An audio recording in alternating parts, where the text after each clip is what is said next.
ලස්සන මල් ටිකක් බලන්න මේ පැත්තට આવොත් නම් පුළුවන්.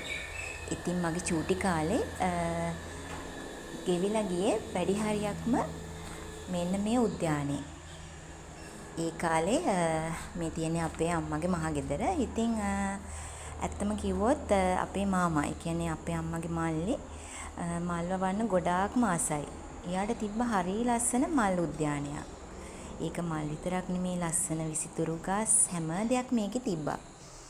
ඉතින් ඒ කාලේ මට හම්බුනේ එකම එක දෙයක් තමයි මේ මාමගේ තිබ්බ උඳු පීලිය ගොඩාක් ලොකුවට වවලා. ඉතින් ඒකේ මම මාව දාන්නේ චූටි කාලේ තනකොළ ගලවන්න උඳු පීලිය ගස් අස්සේ. ඉතින් ඇත්තටම මට ඒ කාලේ ඒක දැනුනේ ඇත්තටම දඬුවමක් විදිහට. මම පොඩ්ඩක්වත් ඒ කාලයකට කැමති වුණේ නැහැ. ඒත් මේ වෙද්දි මට හිතෙනවා ඒ දඬුවම අද ඒක මගේ ජීවිතේට ගොඩාක් ලස්සන දෙයක් වෙලා කියලා. මොකද දන්නවද? ඒක දඬුවමක් වගේ මට චූටි කාලේ පෙවුනට ඒක හරි ලස්සන දෙයක්, ගොඩාක් ලොකු දෙයකට මුල පුරන්න දුන්න දෙයක් කියලා තමයි මට හිතෙන්නේ. මොකද මල් වලට, ගස් වලට ආදරය කරන්නයක් උනේ ඒ නිසාම කියලා මට වෙලාවකට හිතෙනවා.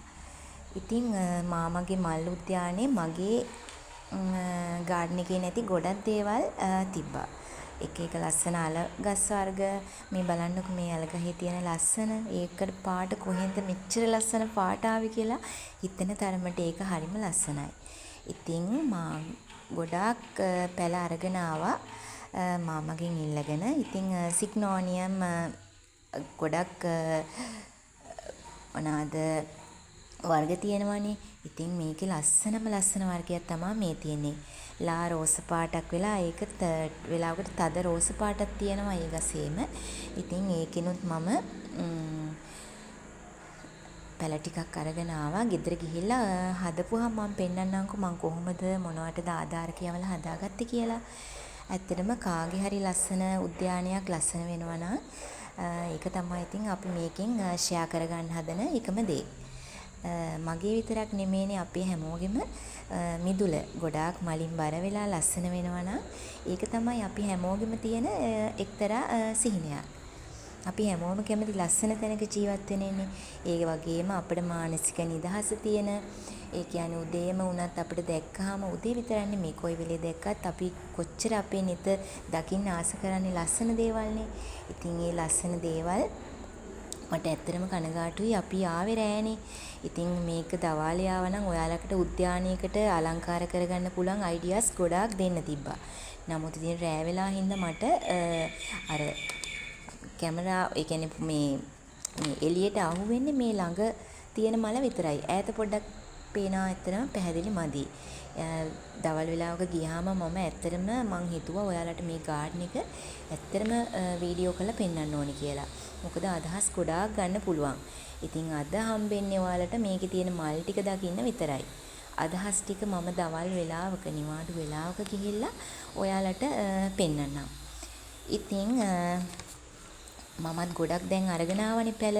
ස්පයිඩර් ප්ලාන්ට් එකෙන් ඊට පස්සේ සිග්නෝනියම්, ඊට පස්සේ එක අල වර්ග ගොඩාක් අරගෙන ආවා. ඉතින් ඒවා මම ගෙදර ගිහිල්ලා හදන හැටි, ඒ කියන්නේ වෙලාවක මම ඔයාලට vlog එකකින් පෙන්වන්නම්.